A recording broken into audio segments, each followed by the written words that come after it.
Hi. நம்ம ஒரு விஷயம் பண்ணுறோம் அப்படின்னா, 1000 பேர் 1000 குறை சொல்லுவாங்க. ஆனா, அதெல்லாம் மைண்ட் பண்ணாம நம்ம ஒர்க்க நம்ம பார்த்துட்டே போயிட்டே இருக்கணும். அத விட்டுட்டு அவங்க சொல்கிறாங்க அப்படின்றதுக்காக நம்ம மைண்ட் பண்ணோம்னு வச்சுக்கோங்களேன், கண்டிப்பா நம்மளோட கெரியரும் நம்மளுக்கு ஸ்பாயில் ஆயிடும். நம்மளோட ஒர்க்கு நம்ம என்ன பண்ணுறோம் அப்படின்றது நம்மளுக்கு கண்டிப்பா ஸ்பாயில் ஆயிடும்.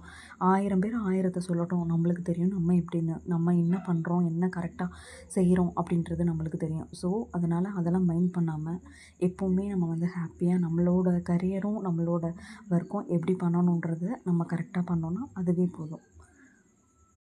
1000 உறவு உங்க கூட இருந்தாலும் சரி, 1000 பேர் உங்க கூட ட்ராவல் பண்ணிட்டு இருந்தாலும் சரி, நம்ம அம்மா அப்படின்றவங்க கிட்ட கண்டிப்பா நம்ம மனசு சரியில்லனாலும் சரி, நம்மளுக்கு ரொம்ப உடம்பு சரியில்லனாலும் சரி, அம்மான்றவங்க கிட்ட கண்டிப்பா நம்ம பேசினாலும், இல்ல அவங்க நம்ம பார்த்தாலோ நம்ம மனசு லேசாகிடும். கரெக்ட்டா?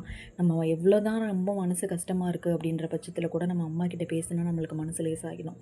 1000 பேர் இருந்தாலும் கண்டிப்பா அம்மா, அம்மா தாங்க. அம்மாவோட இடத்த யாருமே ஃபுல்ஃபில் பண்ணவே முடியாது. அம்மா, அம்மா தான். அம்மாவுக்கு நிகரானது எதுவுமே கிடையாது இந்த உலகத்தில. அதுதான் உண்மை. கரெக்ட்டுங்களா?